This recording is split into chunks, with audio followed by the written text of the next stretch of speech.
The Stone Age Gamer includes a lot of bad language. Cover your mother ears.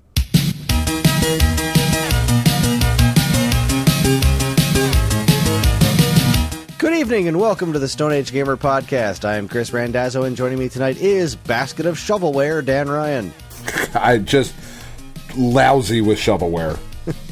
Lousy. It's the end of the month. Oh yeah, and it is lousy. It's the end of the month, and that means it's 10, 20, 30, 40 time, where we talk about notable game releases from 10, 20, 30, and 40 years ago. Guess what? There's a lot of shovelware this month. Learn the difference between feast and deece, because the Stone Age Gamer Podcast starts now.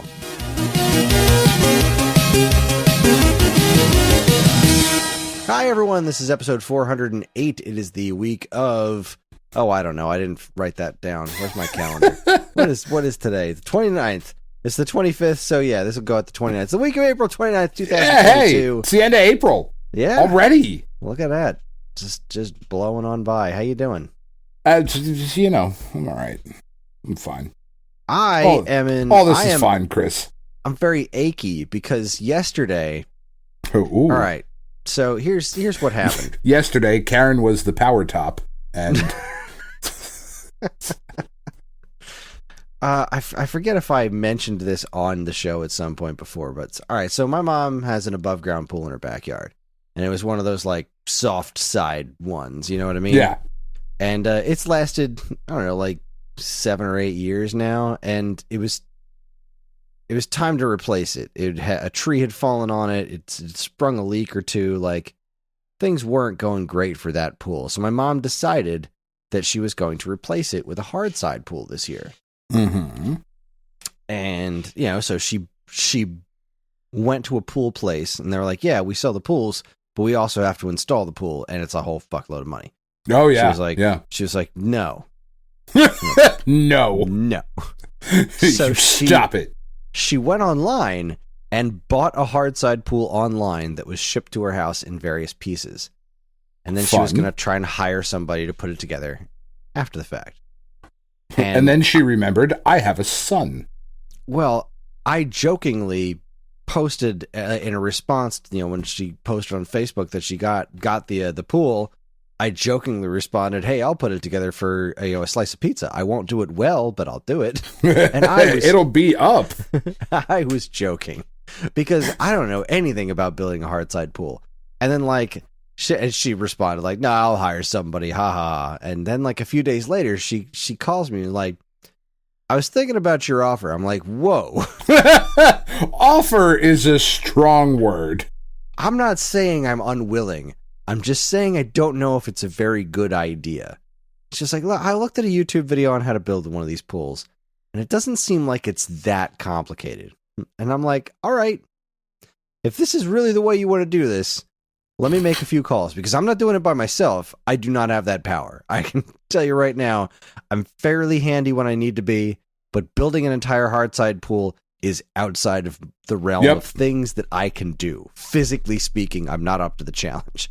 Especially like a couple weeks after COVID, I'm still relatively fatigued. This isn't happening. So my first call when it comes to any sort of stupid project is Sean Doyle. Sure.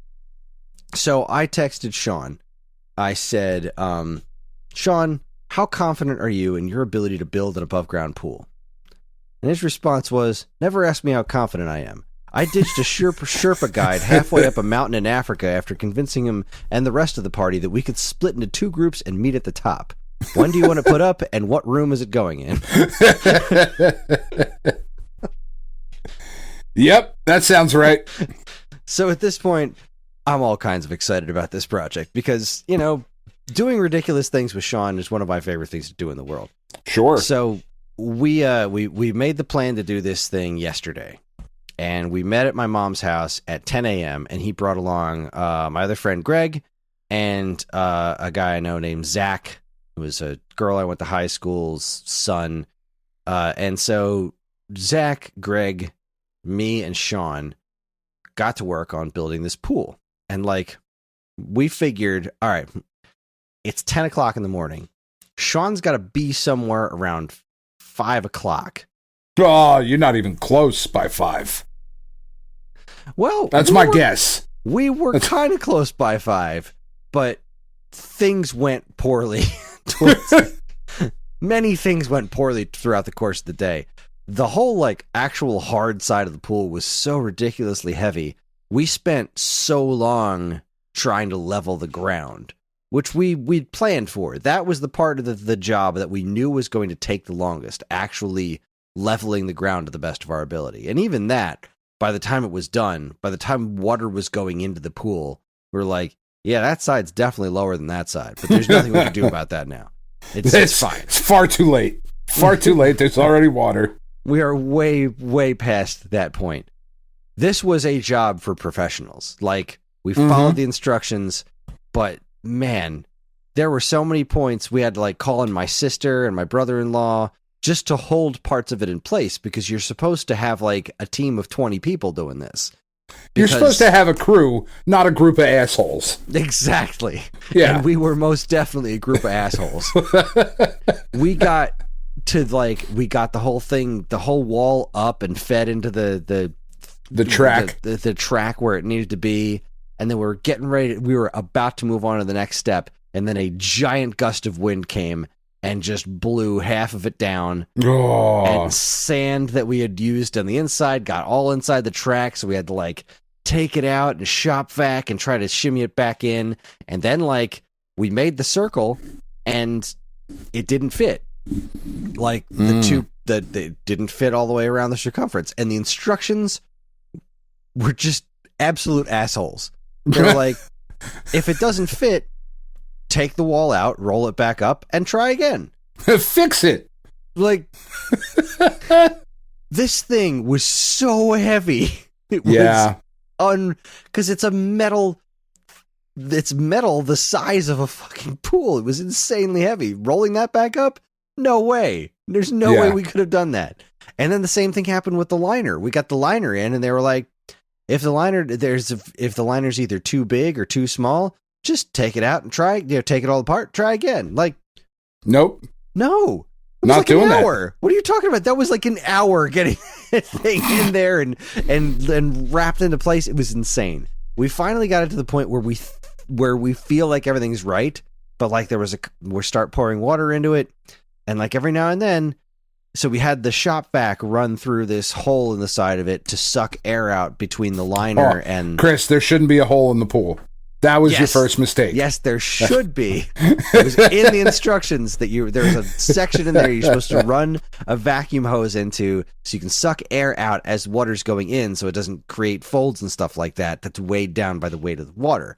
But like, as we're doing it, every now and then, one of the posts would just kind of get sucked inward. And it's like, if I feel like it shouldn't be able to do this. Now, I know once it's full of water, it's not going to be able to do that because, the water is pushing out against it, and there's no doing that. Once that much water's in there, that water pressure is going to handle it. I worry about, closing the pool, when you got to drop the water level a decent amount. I'm just worried about it. I worry about it so much. What size? Big as fuck. I want to say 24 feet. I don't know. Oh, see, that's perfect. This is perfect, Chris, because it's so funny that you mentioned this, and it's so odd that these things continue to happen to us in our lives, because today is Monday, so yesterday I went over to my aunt's house because she needed some things done. She's not an old woman, but she's too old to be climbing on ladders sort of gal. Okay. Gotcha. That's how old she is. And I'm not that old of a gal yet. I'm still in my climbing on ladder years. So she makes up the honey-do list, and I go over and like change light bulbs, and she buys me chicken salad and whatever. So we took the whole family over though, because her neighbor, our buddy Craig, he's a good man and thorough. He gives me a lot of shit. Like, he's giving me a table saw, and he's giving me, like, some tools and stuff. Because, like, his son's a fucking, like, prissy boy, and he's like, whatever, he's not into this, so you have it. Thanks, Craig. It's just, you're giving me shit. A lot of it is, like, shit. He's like, I don't want to throw it away, so I'm going to give it to you, so you have to throw it away in, like, 5 years. Like, that's fine. It's whatever. So... he calls us up though, and he's like, so I've got this Esther Williams stainless steel 24-foot above ground pool that the kids don't want anymore. His son's 16, and I was like, dude, like, your dad's gonna go on vacation and you got a pool in your back. Like, okay, you don't want it, whatever, that's fine. He's like, do you guys want the pool? I was like, I mean, fuck you, Craig, because yes, but now I gotta take apart a 24-foot pool from Craig's backyard, get it over to my house, and put it back together, and somehow make that work after I level the ground in my backyard, because my backyard is like peaks and valleys. And it's so nice, though, that I got a group of assholes that have experience with this now, though, that I can call on for their expertise. You can certainly call us, but we're not going to build another pool. There is no way in hell even Sean would not be that crazy to do this again. Hire somebody. Think of how fun it's going to be, Kris, to take it apart first. No. Yeah, take it apart, roll it all up, put it in a truck. I cannot imagine. And it's a hard side? It is it's a pool that has been standing so far for 20 years. It is not just a hard side. It is a stainless steel hard side. No, I mean, I love you, sir. I would do anything for love, but I won't do that. But that's the thing. That's what he was talking about, moving a pool. Fuck, we figured it out. That's nuts. No, I know. I have to hire somebody. You do, and like, here's something fun I did learn. We went to Ace Hardware to get more bags of sand, because my mom bought a bunch of bags of sand. And never enough. It's never enough. No. So we went to the local Ace Hardware store, and we went to buy sand. And so I paid for 6 bags of sand and went to the back to pick up the bags. And the guy's like, "How many bags did you order?" I said, "We ordered 6, but we'll take as many as you want to give us." And he said, "Well, funny you should say that. You see those bags on the side? Take them." I'm like, "Why?" Oh shit! Any bags that are open, like that have been punctured, we can't sell them, so we just give them away. So there you go. Those are yours. And so we wound up with 10 bags of sand for the price of 6, which was great. He said they do the same thing with mulch. This is great information to have. I need mulch. I always need mulch. I am always in need of more mulch. So the next time I go there, I'm going to see if he's got any open bags. Apparently, they give them away pretty quickly because people are like, free mulch? Fuck yes. So, But yeah, you could definitely tell the ones that had been open because they were like, much drier, but it's fucking sand, so who cares? Whatever. It better be dry. It's sand. I want it to be dry. Yeah, I want it to be very dry. So that's the whole point of sand. Trying to make shit sandy. I mean, look, this was a fun day. Any day that I get to hang out with Sean, almost no matter what we're doing, is always a positive experience. The same with Greg. Love Greg. He's one of my favorite people in the world.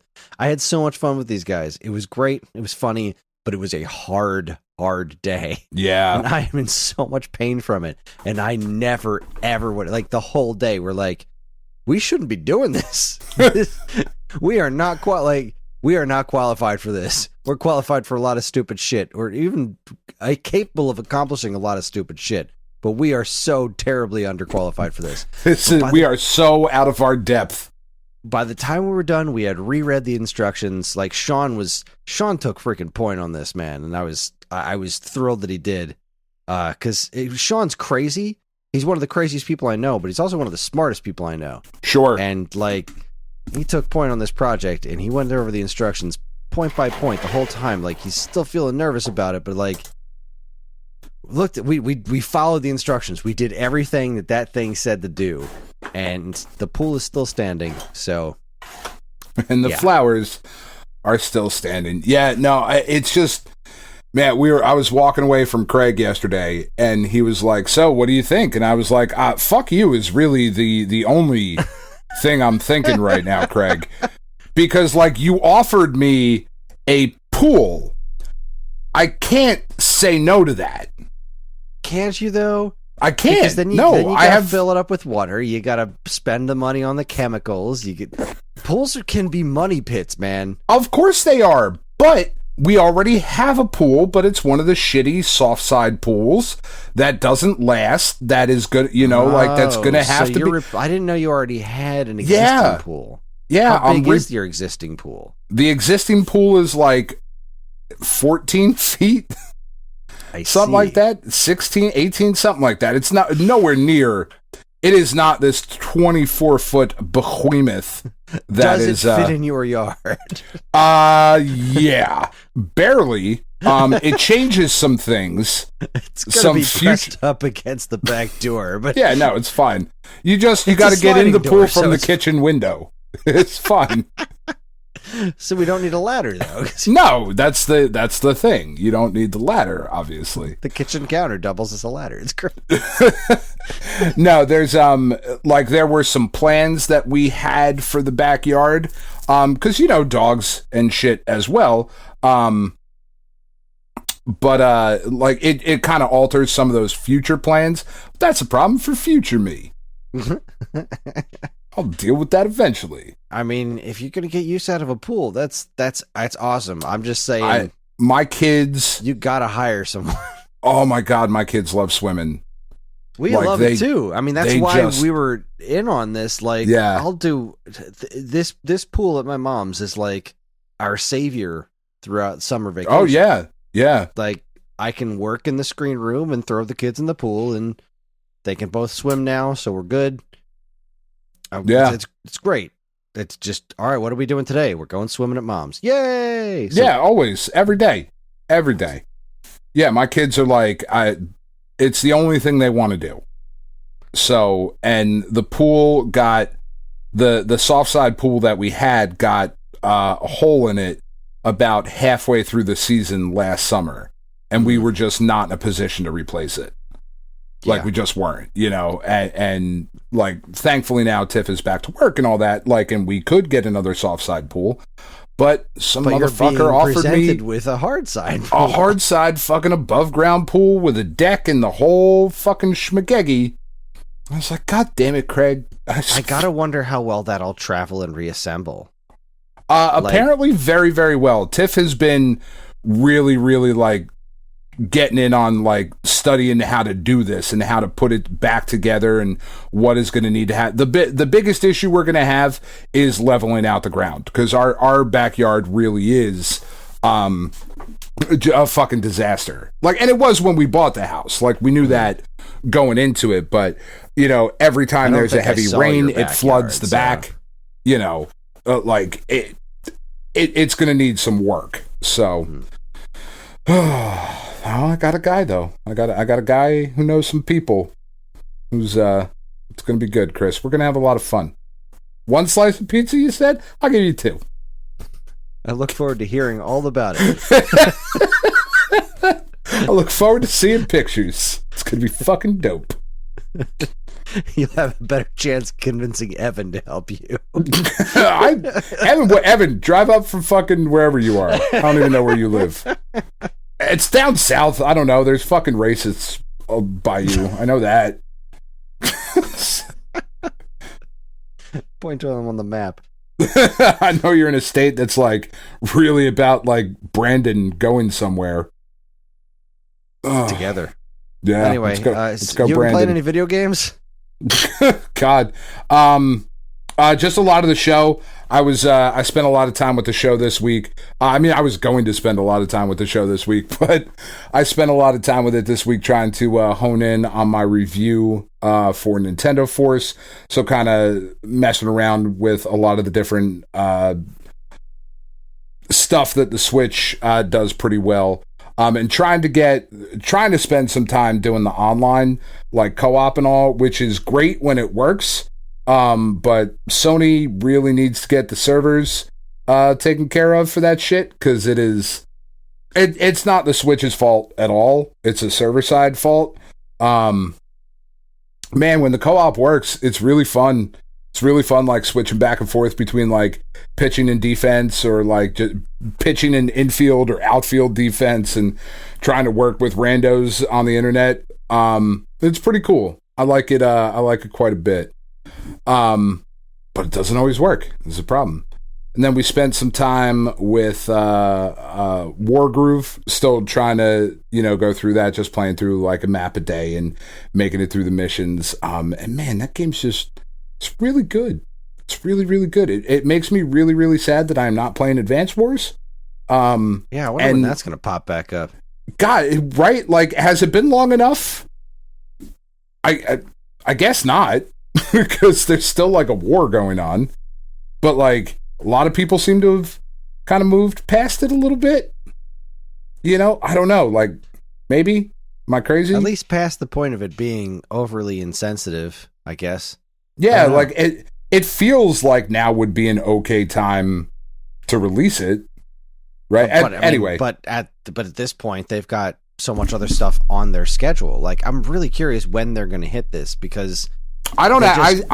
I go back to what I said originally. I don't think it's coming out. I think it's just going to get canceled. I would be shocked and amazed if that got canceled entirely. That doesn't seem right. I think it's going to quietly disappear. Nah. And that'll be the end of it. We got Xenoblade 3 was announced for July 29th, which shocked me. I thought for sure that was going to be like December or something. Switch Sports is on Friday. Splatoon 3 is in September. That's the perfect time for that, too. Yeah. I would have preferred that to be like, June for summer vacation, but at the same time, yeah, that's going to be great. But like, Nintendo's got a lot of stuff already coming. I'm trying to, because I don't have a lot of it on my personal list. Right. Like, all right, so Switch Sports is the end of April. I don't see anything specific for May, but April 29th is basically May. Yeah, basically. Mario Strikers is June 10th. They've got that Live Alive remake in July.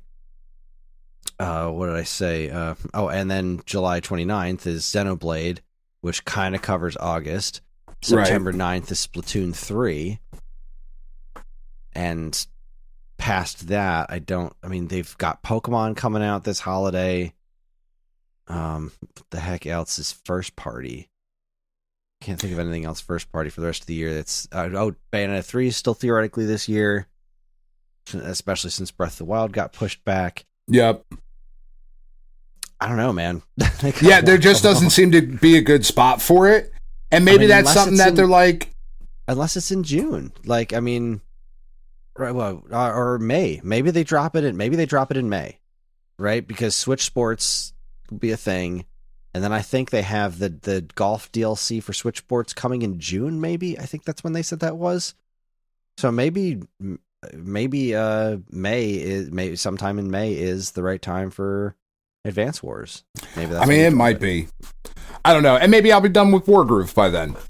Because like only playing through a one thing a day is not the best way to go through a tactics game, but it is kind of fun.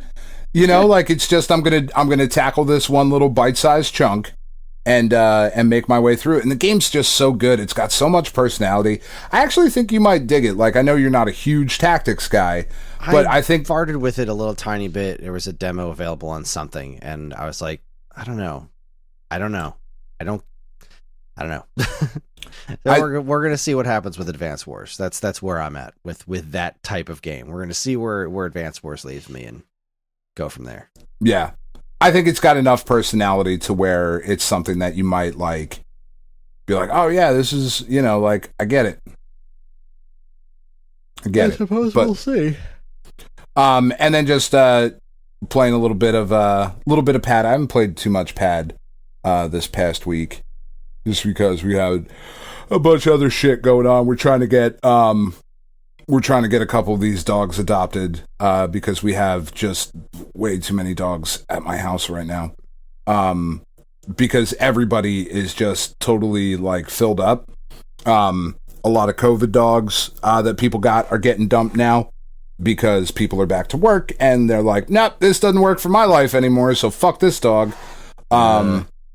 Yeah, so we've got a ton of those going out. Like I just made a trip up. I remembered hearing that was going to happen back. Yeah, beginning of the pandemic. Everyone's like, a lot of people are going to get dogs, and then the pandemic's eventually going to end, and they're going to get rid of their dogs. Not that it's ended, but we're pretending.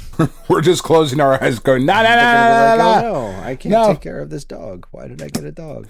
Yeah, so like I made a couple trips up to like the West Nyack Mall to drop off a couple things, a couple dogs, like make some exchanges with people up there, and then like because right now I've got my 5 dogs plus 2 additional that we took in a while ago for a woman who she just died and the kids couldn't take the dogs, so they were like, take these 2 dogs, and I'm like, oh, fuck, all right, that's fine, but they have to get adopted together, and I was like, oh, that's such a big fucking ask, but okay, your mom just died, like I'm gonna try and help you out here. And you know, they're great, they're great dogs, and all of that is they're there. But then on top of that, I've got 3 Beagles. I've got another Bernese Mountain Dog. So yeah, I've got those 6 in addition to my 5 at my house right now, which is absurd. That's too many dogs. Oh my God, it's so many dogs. And like nobody wants Beagles. Nobody. I can't fucking give these Beagles away. You know why? Because they're Beagles. They're terrible. They're like super yappy. Oh my God, they're so loud. Yeah, the dude they're so loud. For me, has 2 Beagles. Oh, does he want 3 more? And he just leaves. Who the hell knows? He just leaves them outside all day. He can have them. He can have all 3 of them. $20. doesn't even come close to covering what the money that I had to put into them. But man, no, they're great. They're great, but they're Beagle. Like they're a very specific kind of dog, and if you're not a Beagle person, it's just too much. But Beagles love blueberries. They do. I've heard that. It is what, you know, so it's been like crazy busy with that, trying to get that taken care of. But plus I'm like you too, like I don't feel sick anymore, but I do get tired real easy. Yeah, I do occasionally get hit with coughing fits still, just occasionally. It's getting less and less, but yeah, I get tired out. I mean, I'm not saying I didn't always get tired out. Oh, sure, but this is like it's noticeably different. Yeah.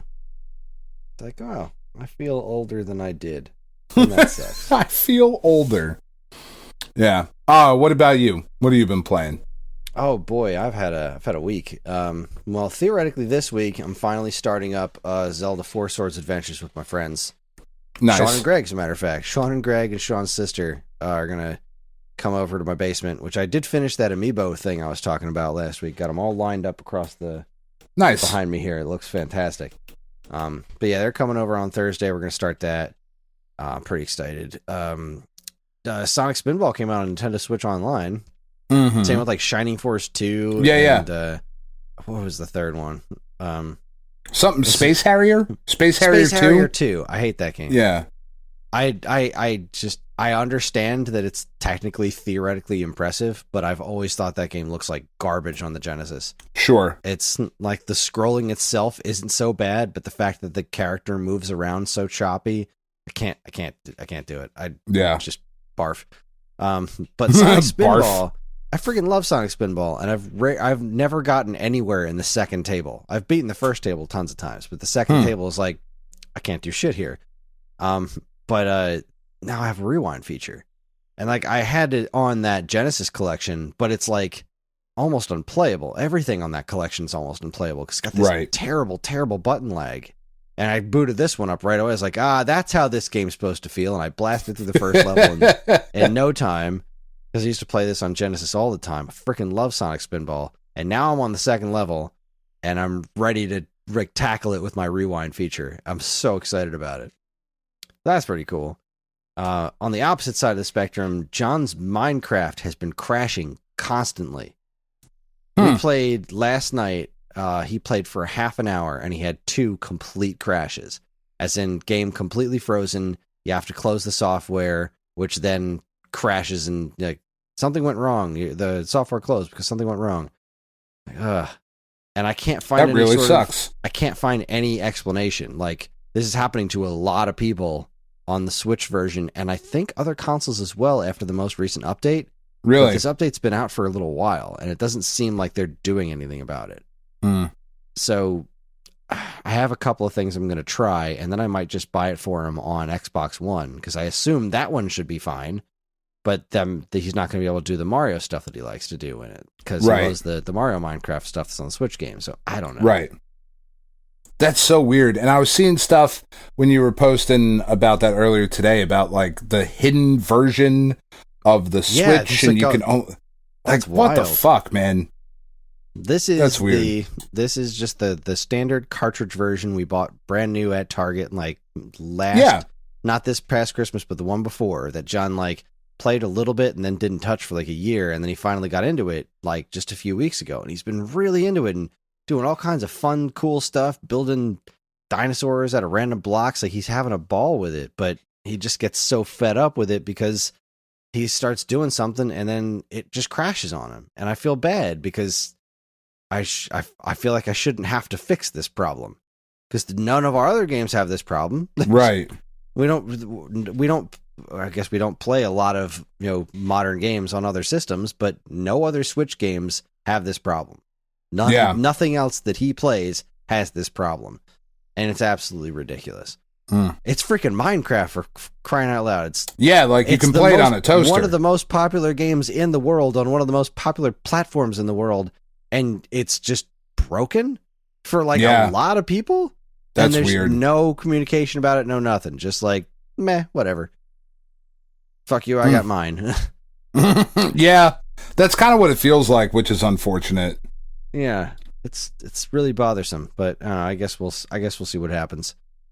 But the biggest thing that happened to me this week was, so I took last week off of social media, and I told our fine friends on our Stone Age Gamer Discord that if anything important happened on Twitter or Facebook, or just anything important happened in the world that I wouldn't know about because I'm not on social media, just let me know. And one of our fine fellows, and I really don't even know how to go back that far to find it. Was it here? No, it was a couple days before that. I want to make sure I'm crediting the right person. I think it was Snazums that posted it, but I could be wrong. Discord, I don't feel has a good way to like search and go back for things. Yep, it was Snazums. I was right. So Snazums posted pretty much right after it happened that Wario64 posted on Twitter that GameStop was selling the Onyx Atari VCS all-in system bundle. That's the one with the joystick and the controller for $100. That's the one. That was it. That's the price. That's the one that I wanted. I wanted it with the joystick and the controller, and there was no way I was paying more than $100 for it. And there it was, $100. And I managed to get one because it was sold out super quick. But I jumped immediately on my computer, threw my credit card at it, and purchased a $100 VCS. And I was sure it was going to get canceled, and it didn't. It showed up in the mail on Sunday, and no, not on Sunday. When did it show up in the mail? A couple days ago, on Friday. That was it. Okay. All right, so let me have it. You got. I don't have anything to contribute to this. I'm not that deep into it yet. I waited until that evening to even open the box because I wanted to do an unboxing video for Stone Age Gamer, because I figured me buying a VCS is just stupid and absurd enough to make a video out of, and doing the unboxing, I was as giddy as imaginable because the physical product in the box itself is outstanding. The physical system, I actually have it on the shelf right next to me here, is as gorgeous in person as we imagined it was, right? We've both talked about how cool this system looks. Oh, sure. Yeah.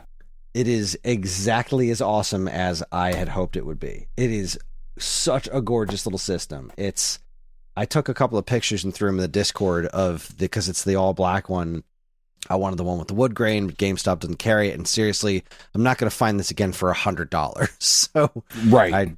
I took a couple pictures of it next to my Vader Atari system, and it's about the same size. It's a little bit bigger, wider than the Atari 2600 Junior, actually. It's got a decent weight to it.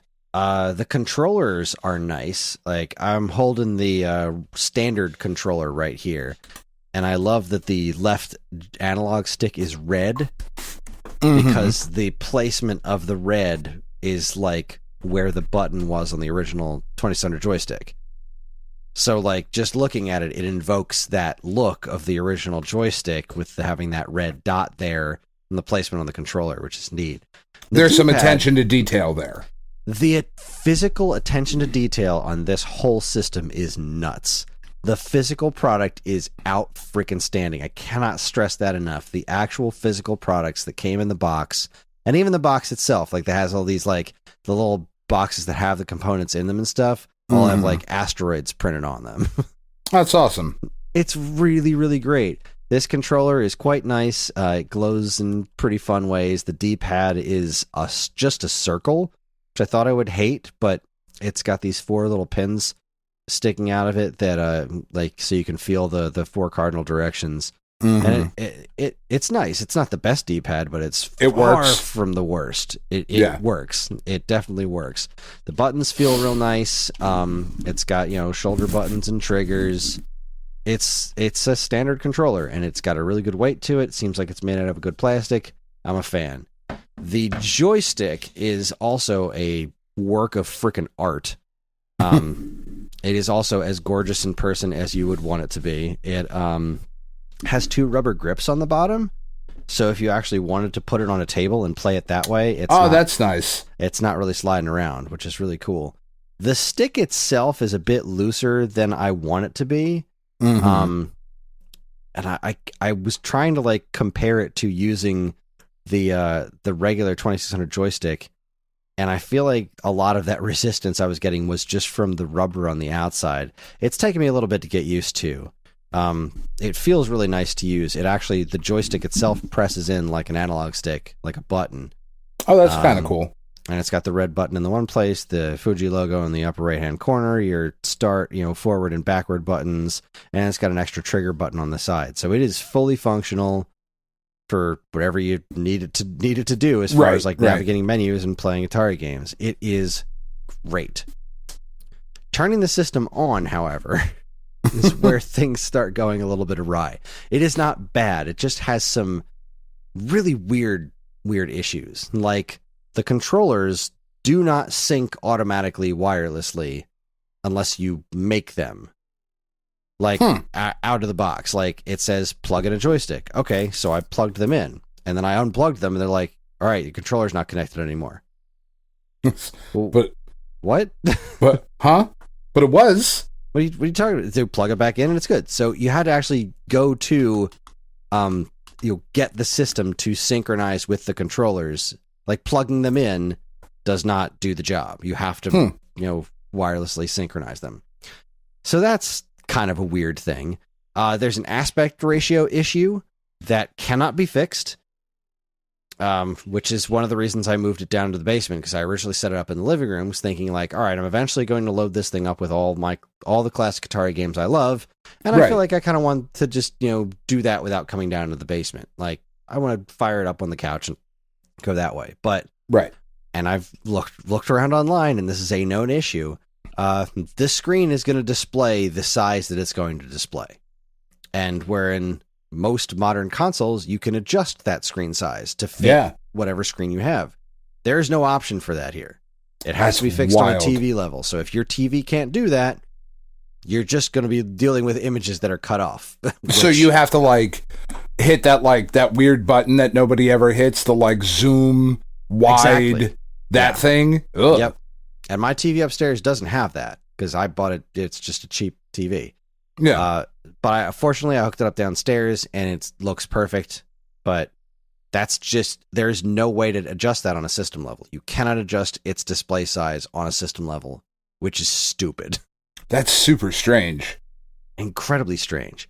It does come preloaded with a I think they call it the VCS Classics pack or something like that, and it's got a bunch of Atari Arcade and 2600 games in it, which is really cool. And this is how I tested out the joystick, which was super fun. I love the way it lights up. You press different directions, it lights up in the direction you're pressing.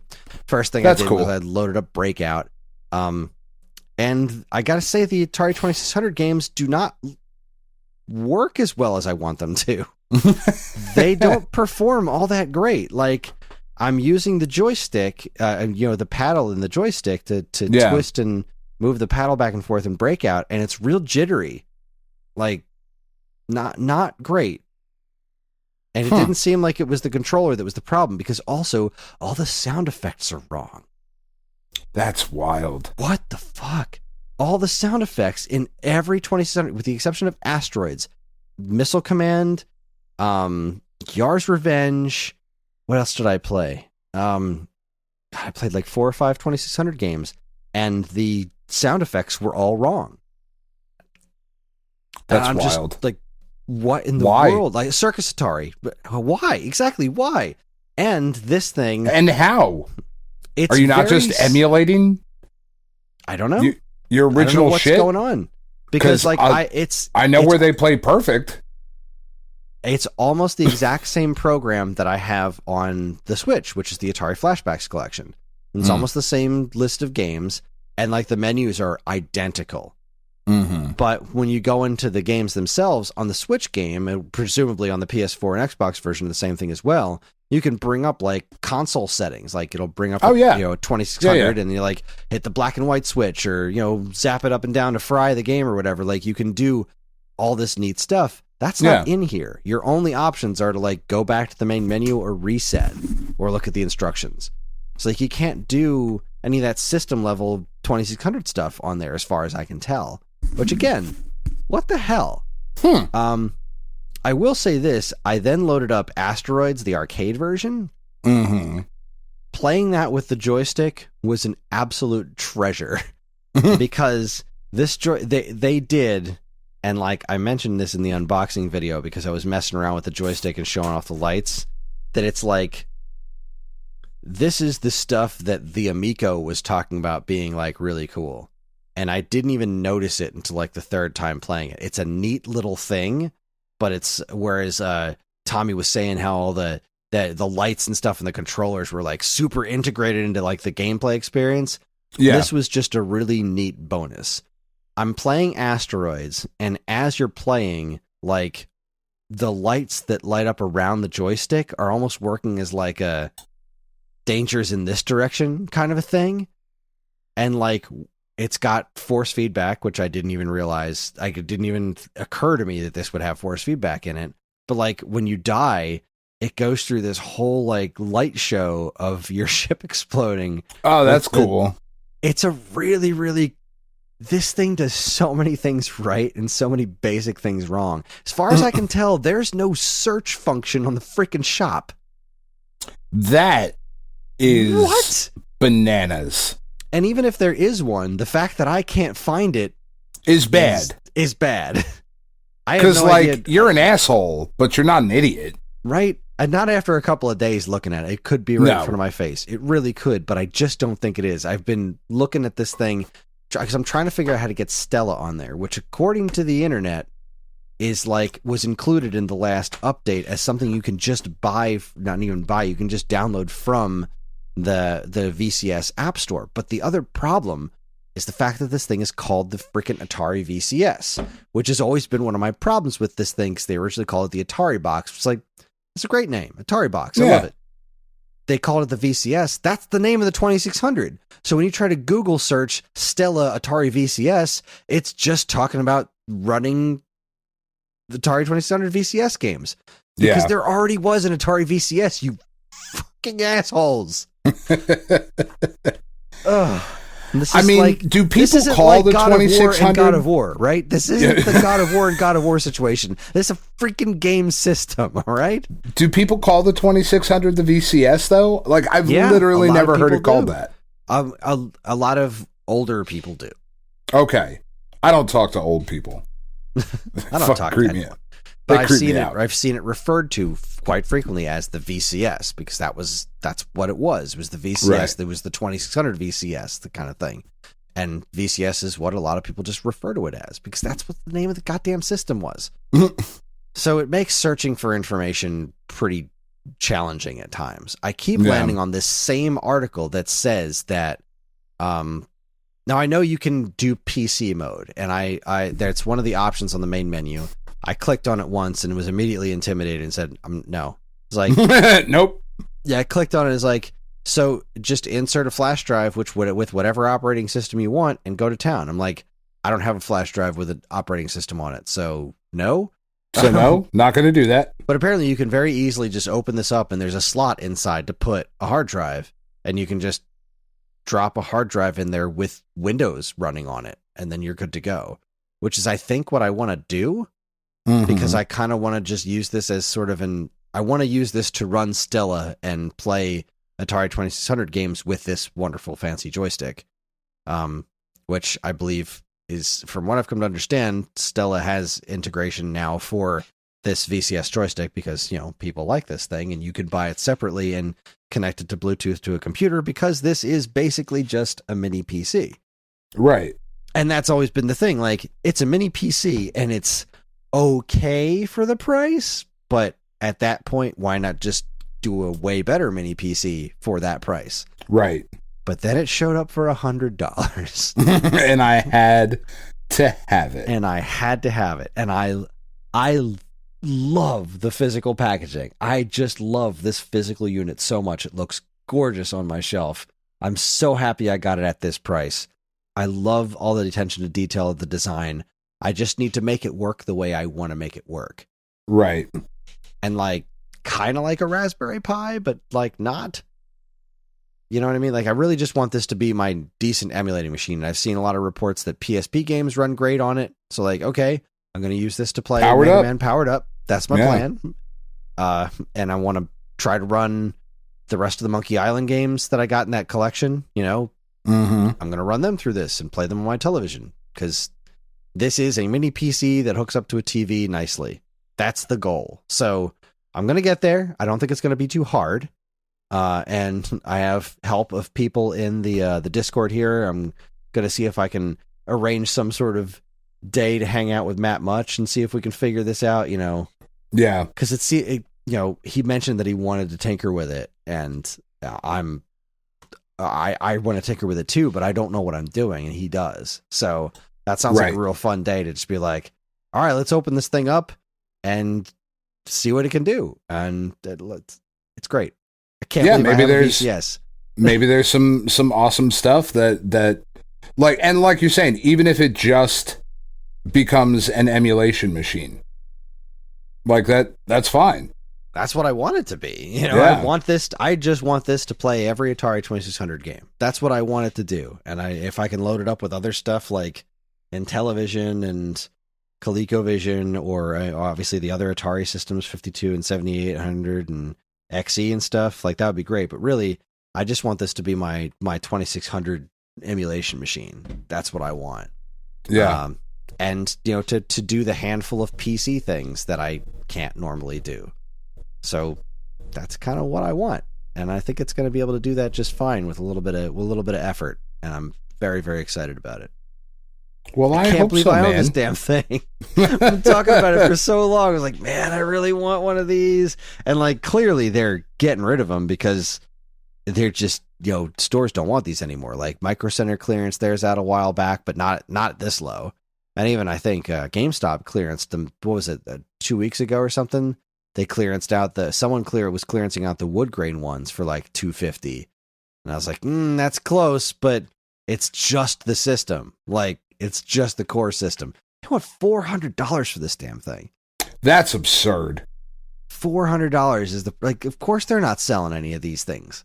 Of course GameStop's sitting on a mountain of these they need to clearance out. Because $400 is nuts. Nuts for this thing. Yeah, that is. Out of the box. As somebody who doesn't know anything about modifying PCs, out of the box, this thing is barely worth $100. Granted, it's just crazy. I want to go in the shop. I want to get all the recharged games on here instead of Switch. I have a couple of them on Switch, but I already know, like, oh God, I played Arcade Tempest with that Twisty. That was great. Tempest worked great. That was fantastic. Like, I want to get Tempest 4000 on this. I want to get the Missile Command recharged and stuff on this. Like, that's what that's the kind of stuff I want to do. That's the point. Yeah. That's the point. And like, it's just so emblematic of where Atari is right now. They're so close, you know? They're just left the center. Yeah. They're this just putrid shell of what they used to be as a company, dropping shit like speaker hats and whatnot out there into the world. But like, this system is so almost there. Like, their April Fool's joke this year, Basic Math Recharged, was hysterical. It was genius. It was absolutely hilarious. It paid homage to Atari's history, and these recharged games have been great so far. And they're right there, you know? And but they're just not quite 100% there. They're so close, and yet just a little bit farther than they could be. But there's something here. There's a core of something to the current iteration of Atari that gives me some hope that there's something to go forward. Like, this is not like I've been spending so much time watching everything I can on the Amico. Yeah. Just bottomless pit of Amico. I just watched that Ninja Kitty YouTube channel did a 5-part breakdown of the hour-long video Tommy Tallarico recorded to convince Pat and Ian that he wasn't trying to attack them and hang out. He made the CEO of a company made an hour-long video to convince 2 YouTubers to come play his system. 2 schmucks. What the And hell? I like Pat and Ian just fine, but that was I had no idea that existed, and just going through the whole breakdown that Ninja Kitty did was hilarious. That was amazing. But I've been enjoying all that, but like, I'm looking at this system like, wow, as much crap as everyone talked about, the VCS and the Amico before they came out, like, I didn't imagine the VCS would be the one that actually came out. And like, I really wanted, and there it is. I have it, and I think I'm going to be able to make this system deliver on what I wanted it to do. I don't think the Amico is ever happening now. Oh, no. And that's a huge bummer. Yeah. They're up to now, they've taken away one of the controllers, and the system's like, I don't know, $350, $400 or something like that now with one controller. It's completely, every single thing they said from the beginning is like completely tanked now. And like, I loved that era of gaming, dude. Atari and Television ColecoVision. Like, Coleco crashed and burned so hard, with that Chameleon thing, and then the Coleco. Whoever owns that brand was trying really hard to revitalize that brand. Did a Coleco convention and tried to take credit for Donkey Kong's popularity, and everyone was like, "Yeah, I think you are giving yourself a little too much credit, Coleco. Like, Cabbage Patch Kids were huge, and the ColecoVision was a pretty big deal, but then you made there's a reason you went out of business. Yeah, know, know your place. You know what I mean? Like, understand, stay in your lane. Understand what made your brand so cool in the first place, and then move forward. Which is why when we interviewed Tommy, I said a lot of times that the idea of the Intellivision Amico can be sound. Making a new version of Intellivision can theoretically work. It's just not like this. No. I don't know. I am pretty sure that at some point Elon Musk is going to buy Atari with some change he found in a Tesla. So he'll do something weird with it. And that'll make me sad too. That'll probably be the next thing. But for right now, I have an Atari VCS, and there you go. I physically love it, and I kind of like the way it works, but it's got, like, you have to put a pin in every time you turn on the system. That's weird. I haven't been able to figure out how to disable that yet. But what's really weird is like, you know how when you're typing something, maybe you're not very good at technology, Kris. I'm really not. I never said I was. I mean, but like, never maybe said I was. you're really bad. It's entirely probable. You know how when you're inputting things, like you're playing PS4 and you got to input a password into something, and like as fast as you can tap your D-pad, that's how fast that cursor is going to go from letter to letter on that virtual keyboard. Yeah. VCS doesn't work like that. On that keyboard that you have to type in your pin, you have to like wait for it to move. Like, yeah, you have to press and then press, then press. You can't just go tap, tap, tap, tap, tap, tap, tap. Like, nope. Why? Nope. I don't like that. Why? That's silly. It's one of the simple things that you look at, and I know I take so much for granted with the Switch of how plug and play that thing is. I turn that thing on, it updates nice and quick, and then I just play games. And this is not that at all. And that's fine. I'm going to make it be that, but out of the box, this thing's wonky as hell. But with that, I think we need to take a break so that we're not up all night. All right. Let's do it. It's break time. We're going to do some commercials. When we come back, it's time for the 10, 20, 30, 40. We have lots to talk about. It's going to be a hoot. You're listening to the Stone Age Gamer podcast from geekade.com. Stick around.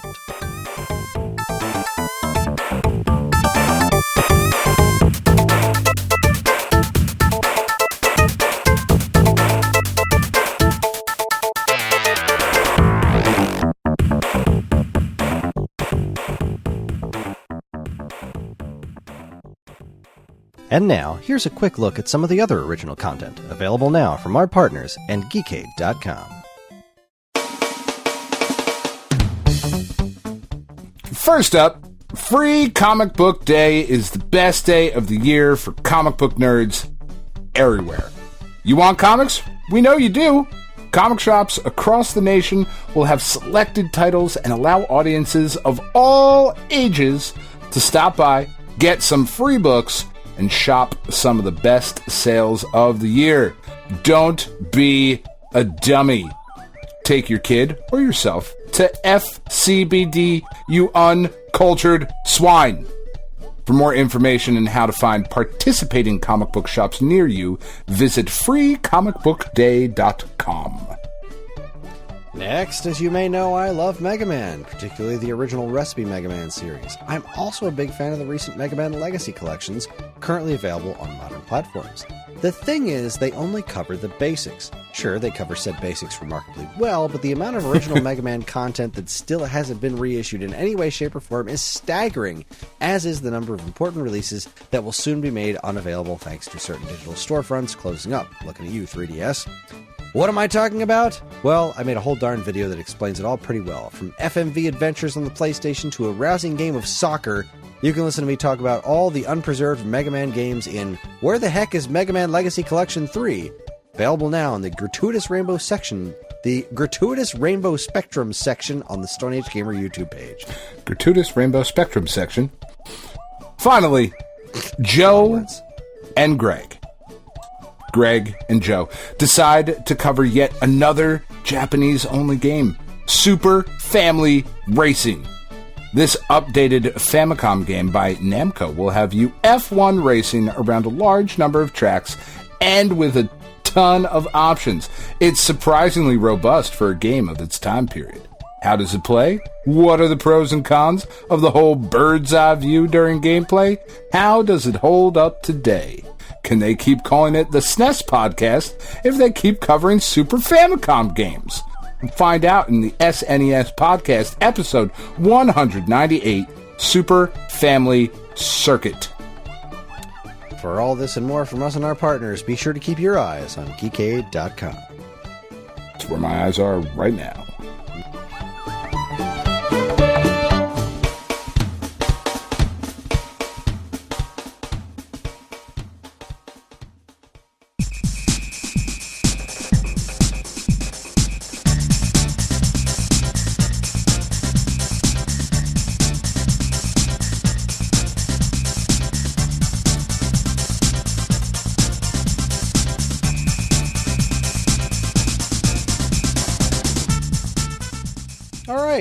We're back. We're back. We're front. We're better than ever. And it's time to discuss the 10, 20, 30, 40. For those of you who are new around here, welcome. Welcome. This is the Try 10, the 20, veal. 30, 40. We try the veal. Once a month, Dan and I go back and look at important releases from 10, 20, 30, and 40 years ago each month. We're talking about April, so let's travel 10 years into the past to 2012 and talk about PlayStation 2. Let's do it. I'm already there. I shaved. Right. Is it? Am I on the wrong page here? You might be. Quick, do something to distract him. Oh, that's supposed to be PS3. That's why I'm confusing myself. I wrote PS2. It didn't sound right. PS3. I was going with you, though. Because, like, PS2, there was still technically some releases, but, like, last month was Major League Baseball 2K12, and then there you go. All right, so this month, there were no PS2 releases. Let's start with PlayStation 3, and we'll just run down the list here. We had Bejeweled 3, the Devil May Cry HD collection, I Am Alive, Deadliest Warrior Ancient Combat, House of the Dead 4, Pro Angler Moves, The Pinball Arcade, Prototype 2, The Price is Right Decades, Wheels of Destruction World Tour, Skullgirls / Skullgirls Encore, and World Gone Sour, which is a fascinating little thing I didn't know existed. I think it's about Sour Patch Kids, but it was published by Capcom. Why not? This game about Skittles could be a game about Sour Patch Kids. Makes a ton of sense. That's Skullgirls. 12 releases for the PlayStation 3, and its closest competition at that time was the 360, which had 1, 2, 3, 4, 5, 6, 7, 8, 9, 10, 11, 12, 13, 14, 15, 16 releases. Only a few of them were the same, though. But let's talk a little bit about these PS3 games before we switch over to 360. Skullgirls is great. Have you ever played them? I have not. They're fighting games. I am aware of that. I have not tried them. Very, very good. Very weird, kind of outlandish, over the top fighting games, but very, very good. They move really well. They animate really well. Interesting character designs, that sort of thing. You should check them out if you have an opportunity to. I don't think there's been a recent one in a while. I don't think. I could be wrong. It's not ever something where I was like, oh my god, fucking Skullgirls is the greatest fighting game of all time. But, I feel very similarly to those games as I do the, Blaze Blue and, that sort of stuff. Like, oh, this is really good. But I'm still going to play Street Fighter. You know what I mean? Like, it's just, I don't know. Yeah. Street Fighter is like a pair of comfy jammy pants that you like. Yeah, this is what's up. This is what I'm into. This other shit is nice. Like, I like sleeping on silk sheets every now and again, but not every day. That's weird. This World Gone Sour game has really got my attention. It is, in fact, an official Sour Patch Kids thing. It was published by Capcom. That's wild. It was on PSN and Xbox Live Arcade. I've never heard of it. No. I'm astonished. Been great. I really feel like I should have heard about this. I should know that this was a thing. Yeah. That's wild. Is it, I'm guessing it's a 3D action platformer? Let's see. World Gone No, it's Sour, a tactics game. According to Wikipedia, developed by Canadian studio Playbrains and published by Capcom, is a 3D side-scrolling platform game which promotes Sour Patch Kids. Yeah, it tracks. Wow. Let's see. It's a gritty urban first-person shooter. Yeah. Wouldn't be surprised. Pinball Arcade was pretty neat. I think this was around when it started becoming like a online service kind of thing instead of a specific disc. I still to this day cannot believe I managed to get the stuff I got on the Switch through Pinball Arcade. There's some really cool stuff on there. They launched the Pinball Arcade on Switch and then released a bunch of games they weren't allowed to. Like tables like Twilight Zone and stuff. Like, yeah, we have the license to these. And the license holder's like, not on this platform, you don't. Dicks. Uh-oh. Well, anyone who bought it gets to keep it, but everybody else, sorry, these are gone forever. So I'm super stoked I bought the stuff that I did because I love playing Twilight Zone pinball on Taxi on my Switch. But let's see, House of the Dead 4 is pretty cool that got a home port. Prototype 2 is a big deal, right? Like, or at least they wanted it to be. I remember they wanted it to be. Was kind of a big deal, hence why it got a sequel. But yeah, I don't remember people liking the second one all that much. I think it eventually got a third game, so it must have done well enough.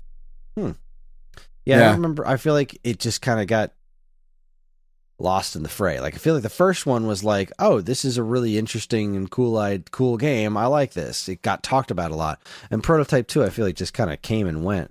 Yeah. Oh, well. I think the big thing for PlayStation that month, though, was the Devil May Cry collection. Yeah. Because PlayStation 3 was really big into, like, here's the HD collection of this previous franchise. Yeah. And Devil May Cry looked way better. And just, those games are so good and so fun. They are. And, like, it's like, oh, an excuse to go back and play this really awesome game franchise. Sweet. I almost bought the first one on Switch when it came out because it's been a long time since I played Devil May Cry, but I really liked that game. Oh, so fun. Just fun. Yeah, that's good stuff. So over on the Xbox 360, the competition for this month, we also had the Devil May Cry HD collection, the unfathomably grotesque Kinect Star Wars. Gotta remember that one with the dancing games and yeesh.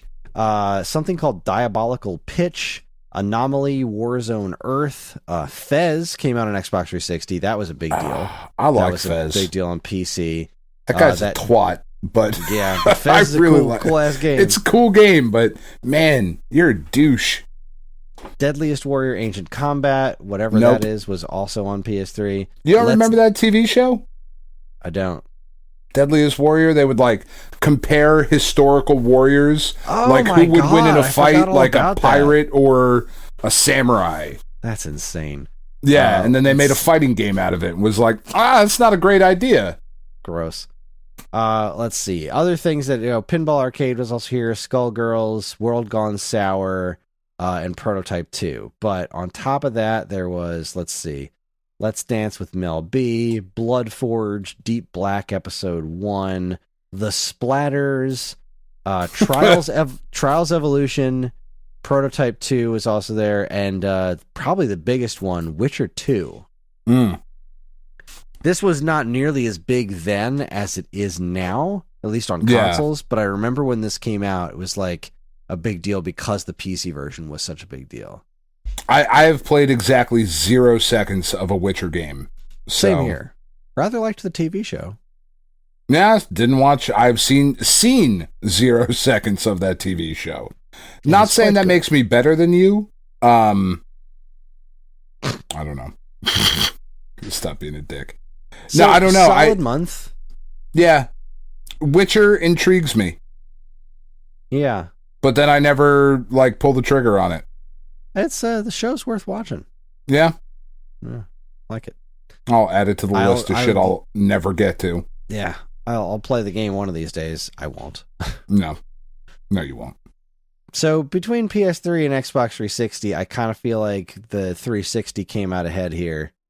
PS3 had I Am Alive, whereas the 360 wound up with Witcher, Fez, and I Am Alive is really good. It's no Kinect Star Wars, Dan. Oh, I don't even want to. The Kinect was such a cool idea. It really honestly was. It is a cool idea. It is a cool idea. Man, it just was schlock the whole time. Well, speaking of schlock, let's talk about the Nintendo consoles, because there was some schlock this month. There were some good nuggets in here. The Wii, still kicking, right? The Wii U isn't out yet.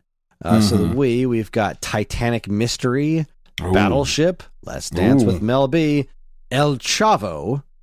That just sounds racist. Yeah, but there was one big release, and that was Xenoblade Chronicles. Which, when it released at the time, that was your Operation Rainfall, where people were like, what are you doing? Why are you not releasing this in America? People want it. And Reggie and Nintendo of America being like, meh, nah. We don't think so. And the fans are like, okay, but we do. We really want this game. You release it, we'll buy it. And they're like, all right, fine. We'll release it. Have fun not buying it. Now it's one of Nintendo's biggest franchises. Yeah, huge. Friggin' Xenoblade Chronicles 2 did crazy numbers. The Xenoblade Chronicles has been re-released twice now with a full remake on the Switch that performed very well. We got Xenoblade Chronicles. Absolutely crazy how this thing took off. And it was all because of a fan campaign. Nintendo of America didn't want to release it. And they did the least amount of effort to do so. But apparently it's quite a good game. So, not a banner month for the Wii, but at this point, that the Wii is getting one core solid game is pretty remarkable, because the Wii at this point was like flapping in the breeze. I mean, what happened last month on the Wii was I know it wasn't a lot. Was Mario Party 9 and MLB 2K12. The month before on Wii was Rhythm Heaven, which is amazing, but not a sales juggernaut, and Poke Park 2 Wonders Beyond. And in January, it released no games. Like, the Wii was dead at this point. Still selling tons of copies of Mario Kart and Wii Play and Wii Sports, obviously, but sure. Yeah, as a viable platform, it was toast. Speaking of which, the Nintendo DS, still kicking with Titanic Mystery, Penguin Patrol, Anne's Doll Studio, I Must Run, and Chuck E. Cheese's Arcade Room. What is Chuck E. Cheese's Arcade Room? I don't know, but I need to find out. I need to know what that game is about. That sounds nuts. It's actually I'm sad I don't have it. All right, so it doesn't have its own Wikipedia page. How is that possible? Oh, there's a lot of shovelware that didn't get its own Wikipedia page. Let's see. Wonder if Moby Games has anything on it. Let's see. Chuck E. Cheese's Arcade Room. I'm looking at the official trailer. It's a DSiWare game. Yeah. Made by UFO. Always a winner. Always. Chuck E. Cheese's Arcade Room is a fun and exciting video game that digitally recreates the magic of being at a Chuck E. Cheese. It's got the basketball game and fucking like skee ball and whack-a-mole. Oh my god, this looks amazing. Oh, digital tickets. Love digital tickets. They're almost as good as regular tickets. Wow. Wow, and a digital prize shop.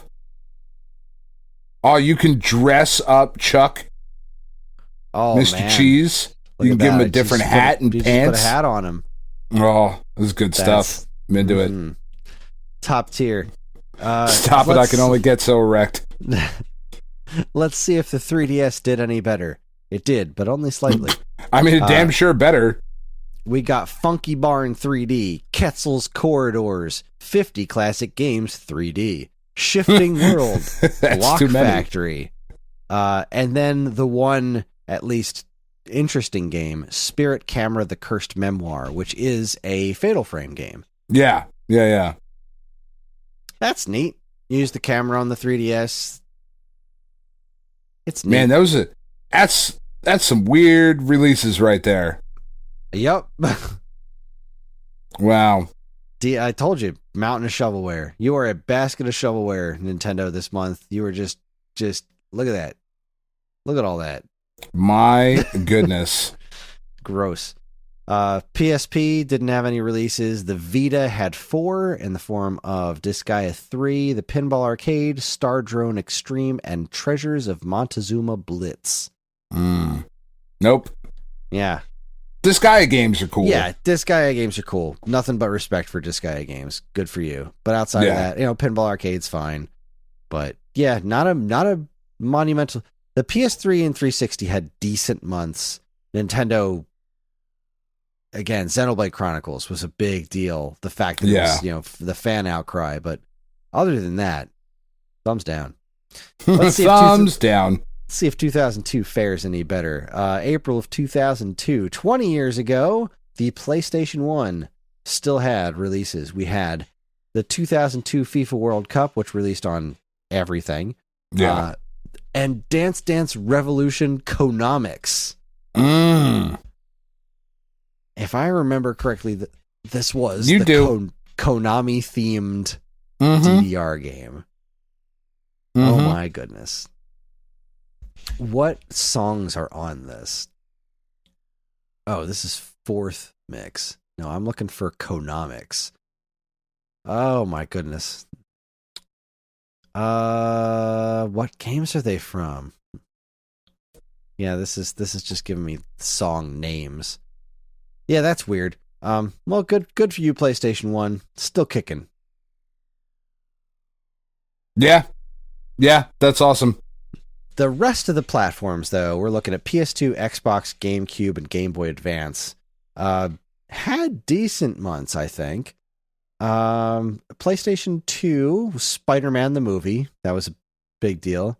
Yeah. That was not the one that had the open website. No, though. Spider-Man 2. Yeah, Spider-Man 2 one. was where that really nailed it. But Red Card 2003, which was, NFL Blitz, but soccer. Yeah. No One Lives Forever, which was a popular PC game that got ported, FIFA 2002 World Cup, and Trans World Surf. Meh. Xbox, Crash Bandicoot Wrath of Cortex, Gauntlet Dark Legacy, Spider-Man, ESPN NBA 2 Night 2002, MotoGP 2002 FIFA World Cup, and Burnout. That's not bad. Gauntlet Dark Legacy was a good one. Crash, people cared about it. I think that had already released on PS2 at this point. Yeah. And Burnout's always fun. Yeah, the original Burnout, this was when it hit consoles for the first time, right? I think this is when it happened for the first time. This wasn't a PC game first, I don't think. That also hit on GameCube. GameCube probably had the best month, which was Spider-Man. It was only 4 games, but you had your FIFA World Cup, whatever. Spider-Man sold great on all platforms. The original Burnout was on GameCube at the same time as the Xbox One. And this was the Resident Evil remake, which was a very impressive game. It is. It still is. Still looks great. It's wild how some things from this generation, like Metal Gear Solid 2, Resident Evil remake, Resident Evil 4, like some things from this generation really held up. Great. They held up great. Oh, and that first Resident Evil game. Like, it's got its problems, and like there are definitely some issues with pacing and unfair like ammo placement and health regeneration, like all of that stuff that is valid, and mistakes that have been learned from in subsequent Resident Evil games. But man, that game is fun. It's just good. And that this remake was a GameCube exclusive at the time was just such a wild thing. Yeah. Like that Capcom partnership with Nintendo was so weird. But like, I am looking at a video of the GameCube version of this running. It looks great. It still looks great. Which is so wild because they stuck with they didn't try to make it, fully functioning 3D. They did the whole like pre-rendered thing, but because technology had gotten so much better, like even with the tank controls, the lighting was this was such a technical showpiece. This is such an impressive looking game. There's quite a few things on GameCube that, like Skies of Arcadia, still holds up. Yeah, the game's fucking great. Metal Gear Solid Twin Snakes holds up. Fucking Beautiful Prime. Joe. Yeah, Beautiful Joe, Metroid Prime. Man, yeah, GameCube's got a lot of really good stuff that I like to go back to periodically. From anything in that generation, I play GameCube more than I do PS2 and Xbox, which is weird because I have a lot of PlayStation 2 games. Like I really like that platform, but I don't go back to it all that much. Is GameCube Nintendo's most underrated system? I feel like it might be. It might be.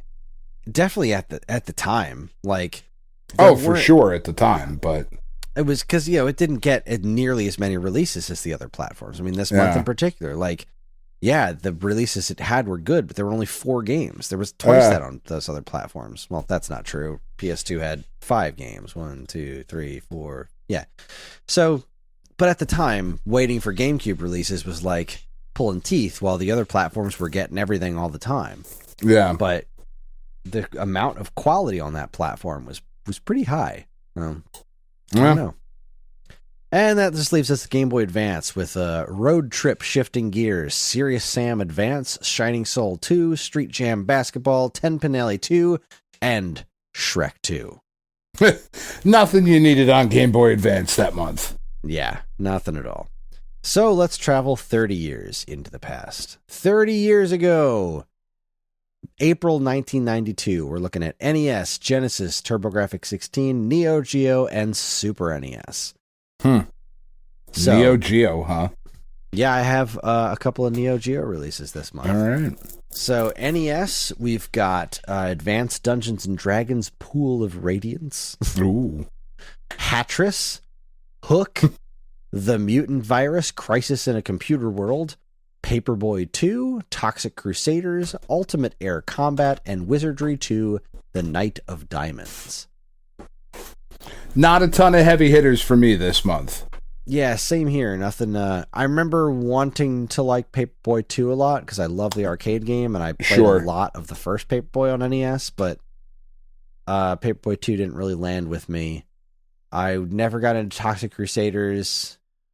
I don't care. Now, that's one I wanted to like, just never really, didn't really stick the landing, I didn't feel. Hatris was kind of fun. It was Tetris with hats. Actually reminded me a lot more of that game Yoshi. But like Hook, I was obsessed with that movie Hook, but never really tried the games. They didn't Not really a great game. Didn't look all that great to me. So, NES, we're firmly in 16-bit territory, but the NES is still cranking out releases. Yeah. So let's go over to the Genesis, the primary 16-bit console of its day, or at least of this day. We had Devilish: The Next Possession, Double Dragon, The Duel, Test Drive 2, Ernest Evans, Jordan vs. Bird 1-on-1, Soldice, not Solfice, Super Off-Road, Sid of Valis, and Tracia. Man, I don't know any of those. All right, Soldice is pretty cool. It's a scrolling, side-scrolling shoot 'em up. Okay, that's pretty cool. I think the Sega CD one was called Solfice, or Solfice is the name of the rest of the. I don't know. I don't know the difference. I don't. Test Drive 2. That's kind of neat. The Genesis version of Double Dragon was cool. This was probably the closest to the arcade game that we had gotten on a home console at this point. Yeah. So that was pretty neat. Super Off-Road, I'm a fan of on any platform. So yay, Super Off-Road. Jordan versus Bird 1-on-1, still kicking that pig around. That was like, how do we make a basketball game on an Atari? We do a 1-on-1 basketball game. There we go. There you go. And like we're still rocking this 1-on-1 Jordan versus Bird thing. So I don't know. Not a great month. Double Dragon is cool. Soldice is cool. Super Off-Road is cool, but I'm sure Sid of Valis is interesting. I've never even heard of Tracia. Yeah, I don't know what that is at all. Tracia. Yeah, I've never heard of that. That's weird. But it was definitely more impressive than the TurboGrafx 16, which as far as I know only got one release, which was Davis Cup Tennis. Okay. Over on the Neo Geo. Yeah, you just move right on. For the 8 people that could afford a Neo Geo in the United States, we had Mutation Nation, Last Resort, and Baseball Stars 2. Baseball Stars is really good. So I've come to understand. A lot of people love that NES game. I never really played it. Yeah, it's really, really good. So, all right. Let's see if the Super Nintendo can save this month. Raiden Trad, excellent game. Super Adventure Island, super great game. Great game. True Golf Classics, Pebble Beach Golf Links, World League Soccer, Zardion. Oh, no. Oh, and these last 3. Oh, my God. All right. This month was stupid for Super Nintendo. So forget World League Soccer, Zardian, True Golf. Raiden Trad's pretty cool. But this month had Super Adventure Island, Top Gear, Contra 3 The Alien Wars, and Legend of Zelda: A Link to the Past. Man, damn. That's pretty good. Damn, that is... Yeah, that, I mean... It's pretty fucking good. How do you compete with that at any time? I mean, those 4 games, that's nuts. Raid and Tread's pretty darn cool. I feel like I should know Zardian, and I can't place it. What the heck kind of game is Zardian? I don't know. That doesn't sound familiar.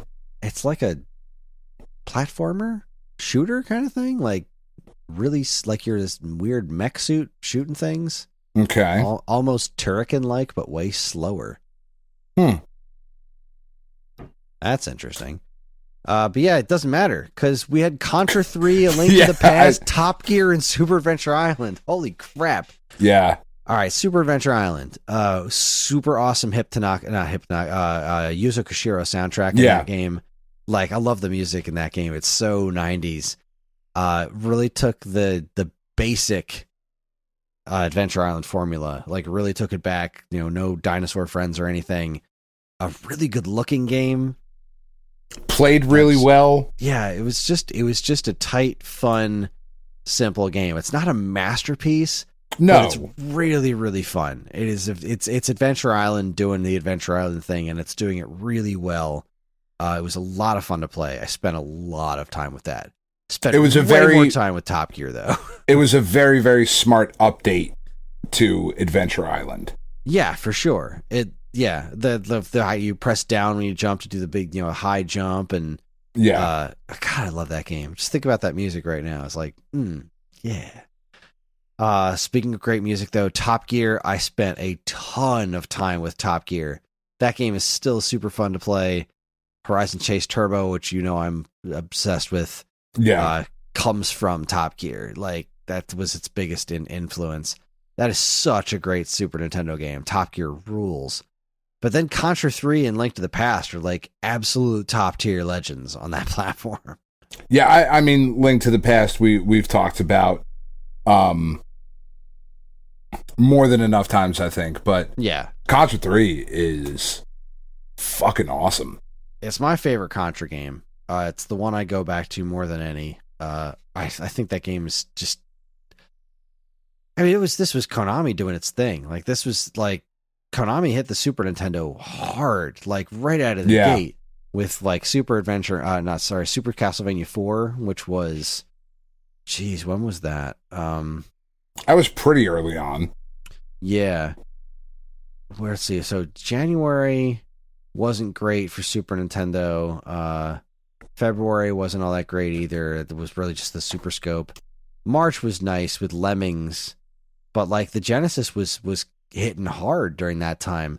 This might be the first month since the Super Nintendo launched where it absolutely hands down trounces the Genesis. Yeah, this month, like you just those 4 games alone are such a killer lineup. That's awesome. Yeah, I mean, I didn't know those came out in the same month. I didn't. I wasn't paying attention to release dates and stuff back then. No, sure. You got games when you got them. I didn't play Top Gear till it had been out for a couple of years. But like, man, thinking about that right now, 1 month to get those 4 games. God, Alien Wars is so freaking good. Those Top View Mode 7 levels are stupid, but outside of those, the flamethrower was so good. That flamethrower weapon was just, oh man, Contra 3 is so freaking good. All right, that leaves us with 1982. 40 years in the past. What happened in April? I've got Arcade, 2600, and Intellivision. So, the only one arcade release I found of noteworthiness was Dig Dug, one of my all-time favorites. Dig Dug is fucking great. Dig Dug's awesome. We were just talking about how Dig Dug 2 was great on Nintendo Switch Online, but like Dig Dug 1 is an even better game, and it's classic for a reason. It's classic Namco arcade. It's such a fun game still to play. I'm terrible at it. Never been very good at Dig Dug, but I've always enjoyed playing it. I first version I played was the 2600 port. It's a great box art. I love that game. And then when I finally played the arcade version, I was like, oh, wow, this is so cool. I think the first time I played the arcade one was the Namco Museum on PlayStation 1, actually. Really? Yeah. I don't think I've ever actually seen... I had seen an actual Dig Dug cabinet until I was way older. Like, I don't think any arcades near me ever had the arcade version of Dig Dug, so it was wild. Let's get in television out of the way, which was Space Hawk and possibly Microsurgeon. Okay. Space Hawk, I feel like I should know more about. Space Hawk and television. What do you look like? What the heck is this game like? You are a dude. This is like you're a stick figure floating in space. It's like a play on Asteroids or Sinistar, kind of. Okay. It reminds me a little bit more of Sinistar than Asteroids. Huh. Okay. Neat. But the 2600. Neat. Yeah. Let's talk the Atari 2600. I've got 3 releases listed here for the 2600. Star Voyager, which is an iMagic game. What the heck was Star Voyager?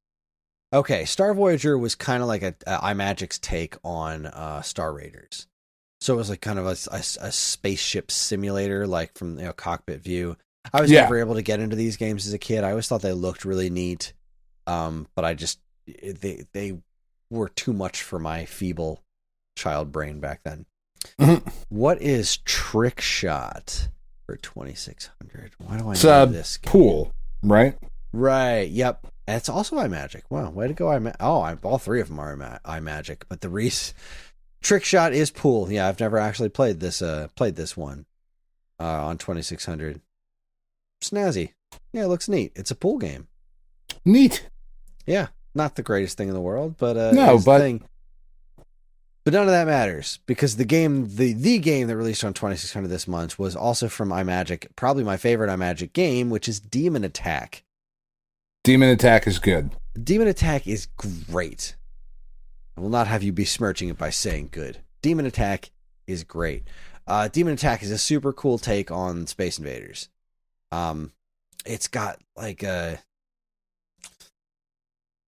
Let's see. I'm trying. Like the sounds of it were very pronounced. So you're a ship at the bottom, just like in Space Invaders. You don't have anything to hide behind, but you also have the single shot. But the enemy patterns are like all over the place, and it's got this weird kind of marchy ding ding ding ding sound going on.